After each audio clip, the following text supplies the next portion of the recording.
आपल्याला इंस्टाग्रामवरची एखादी रील आवडली तर आपण ती सेव्ह करून ठेवतो किंवा कोणाला तरी पाठवतो. पण आता असं करायची गरज नाही. इंस्टाग्रामवर वॉच हिस्ट्री या ऑप्शनमुळे आपण आधी बघितलेल्या रील्स पुन्हा बघू शकतो. वॉच हिस्ट्री हा ऑप्शन वापरण्यासाठी सगळ्यात आधी इंस्टाग्रामवर 3 लाईन असलेल्या ठिकाणी क्लिक करा. त्यानंतर युअर ॲक्टिव्हिटी या मेन्यूमध्ये तुम्हाला वॉच हिस्ट्री असा ऑप्शन दिसेल. तिथे तुम्ही आधी बघितलेल्या सगळ्या रील्स तुम्हाला पाहता येतील.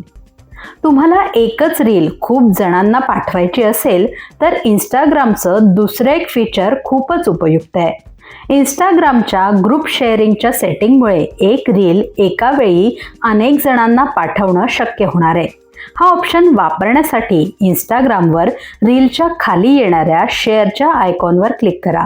मग तिथे तुम्हाला ग्रुप क्रिएट करण्यासाठी अधिकचं चिन्ह असलेला एक ऑप्शन दिसेल. त्यावर क्लिक करा. ग्रुप तयार करा. त्याला हवं तर एखादं नाव द्या आणि त्या ग्रुपमधले मेंबर्स सिलेक्ट करा आणि तुम्हाला हवी ती रील शेअर करा. काय मग वॉच हिस्ट्री आणि ग्रुप शेअरिंग हे दोन्ही फीचर्स तुम्ही वापरून बघणार ना?